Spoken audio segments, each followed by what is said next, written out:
పిత పుత్ర పవిత్రాత్మ నామమున ఆమేన్. మన రక్షకుడైన యేసుక్రీస్తు నామమున మీ అందరికీ శుభములు. క్రీస్తు స్వరం వీక్షకులకు స్వాగతం. యేసు ప్రభు మిమ్ములను మీ కుటుంబాలను చల్లగా దీవించునుగాక. ప్రియ సహోదరి, ప్రియ సహోదరా, ఈరోజు తల్లి శ్రీ సభ సామాన్య కాలంలోని 15వ ఆదివారాన్ని కొనియాడుచున్నది. ఈ 15వ ఆదివారం రోజున ప్రభు అయిన దేవుడు బైబిల్ గ్రంథము నుండి మనందరితో 3 దివ్య గ్రంథ పఠనాల ద్వారా మాట్లాడుచున్నాడు. మొదటి పఠనము యెషయా గ్రంథము 55వ అధ్యాయము 10-11 వచనాలు. రెండవ పఠనము రోమీలకు రాసిన లేఖ 8వ అధ్యాయము 18వ వచనము నుంచి 23వ వచనం వరకు. సువార్త పఠనము మత్తయి సువార్త 13వ అధ్యాయము 1వ వచనము నుంచి 9వ వచనం వరకు, లేదా 1వ వచనము నుంచి 23వ వచనం వరకు. ప్రియ సహోదరి, ప్రియ సహోదరుడా, ఈనాటి సువార్త పట్టణములో మనము విత్తువాని ఉపమానము గూర్చి వింటూ ఉన్నాము. విత్తువాని ఉపమానములో విత్తువాడు విత్తనములను వెదజల్లగా కొన్ని విత్తనములు త్రోవలో పడ్డాయి. త్రోవలో పడినటువంటి విత్తనాలు ఫలించలేదు. మరికొన్ని విత్తనాలు ముండ్ల పొదలలో పడ్డాయి. ఆ విత్తనాలు కూడా ఫలించలేదు. మరికొన్ని విత్తనాలు రాతి నేలపైన పడ్డాయి. ఆ విత్తనాలు కూడా ఫలించలేదు. మరికొన్ని విత్తనాలు సారవంతమైన నేలలో పడ్డాయి. ఈ సారవంతమైన నేలలో పడినటువంటి ఈ విత్తనాలు 30దంతులుగా, 60దంతులుగా, 100అంతలుగా ఫలించాయి. ఈ ఉపమానములో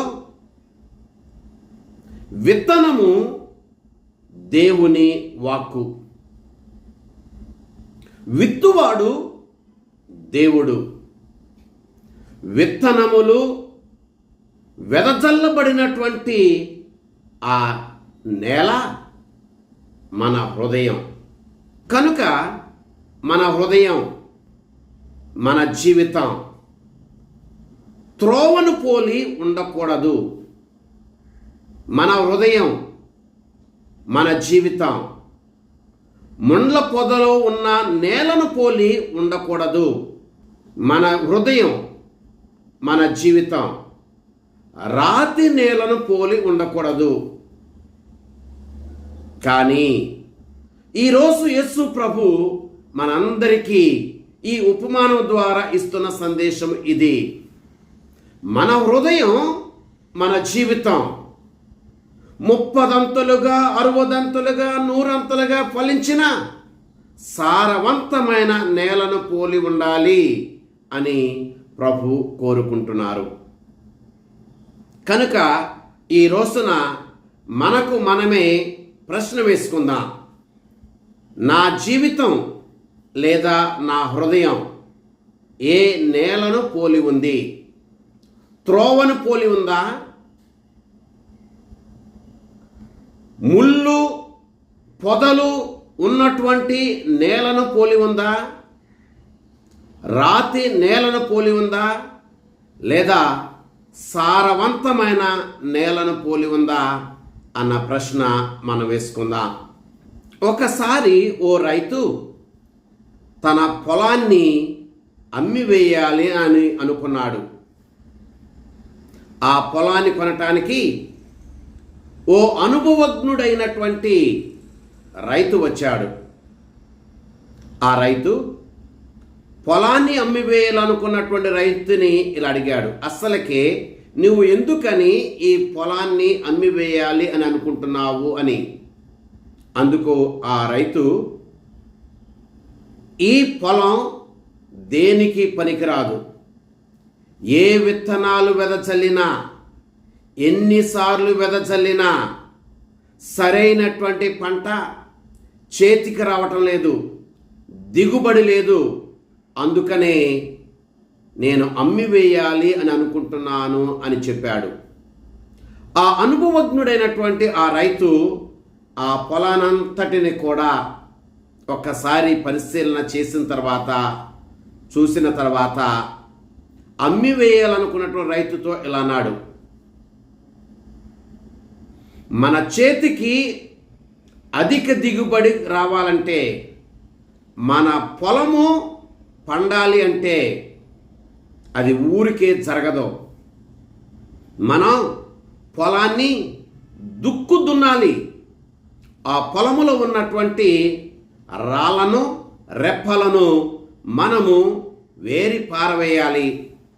ఆ పొలములో ఉన్నటువంటి చెట్లను కొట్టివేయాలి, పొదలను తొలగించాలి, కలుపు మొక్కలను పెరికివేయాలి, పొలాన్ని సదును చేయాలి, నీరు పెట్టాలి, విత్తనాలు చల్లాలి, తరువాత కూడా ఎరువు వేయాలి, దాని పట్ల శ్రద్ధ తీసుకోవాలి.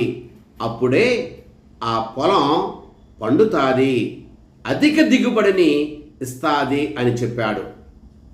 అనుభవజ్ఞుడైన ఆ రైతు చెప్పినటువంటి ఆ మాటలు పొలాన్ని అమ్మివేయాలనుకున్నటువంటి రైతు హృదయాన్ని తాకాయి, ఆకర్షించాయి. అప్పుడు అతడు పొలాన్ని అమ్మివేయటానికి ఇష్టపడలేదు. తానే ప్రేమతో, శ్రద్ధతో ఆ పొలాన్ని దున్నాడు. పొలములో ఉన్నటువంటి రాళ్లను వేరి పారవేశాడు. ఆ పొలములో ఎదిగినటువంటి చెట్లను కొట్టివేశాడు, పొదలను తీసివేశాడు, కలుపును పెరికివేశాడు, సదును చేశాడు, నీరు పెట్టాడు, తర్వాత విత్తనాలు వేశాడు, ఎరువు వేశాడు, దాని పట్ల శ్రద్ధ తీసుకున్నాడు.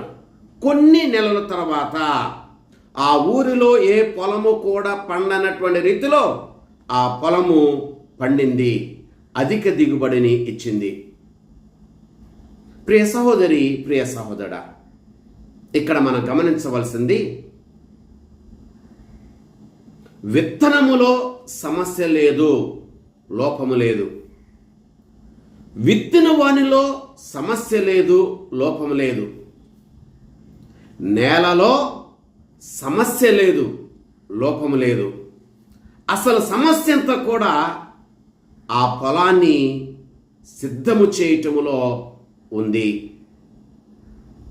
మన జీవితంలో కూడా, మన ఆధ్యాత్మిక జీవితంలో కూడా ఇది నిజం.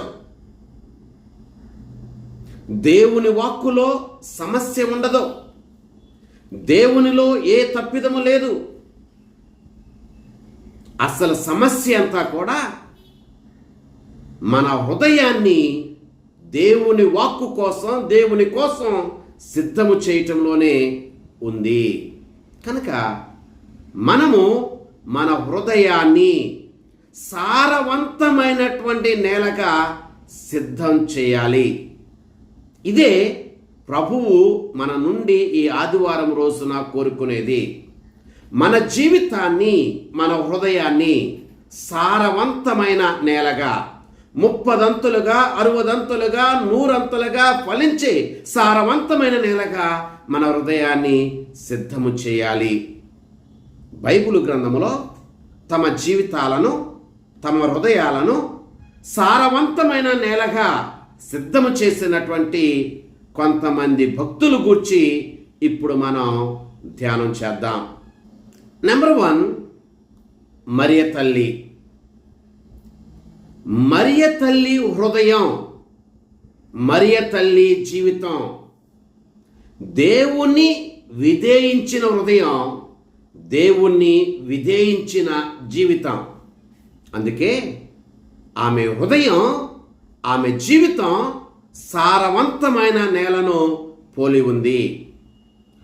లూకా సువార్త 1వ అధ్యాయము 38వ వచనము, లూకా సువార్త 2వ అధ్యాయము 19వ వచనము, లూకా సువార్త 2వ అధ్యాయము 51వ వచనము ఈ సత్యాన్ని మనకి తెలియచేస్తున్నాయి. నెంబర్ 2,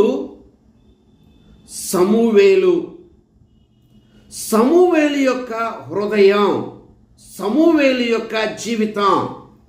వినే హృదయం, వినే జీవితం.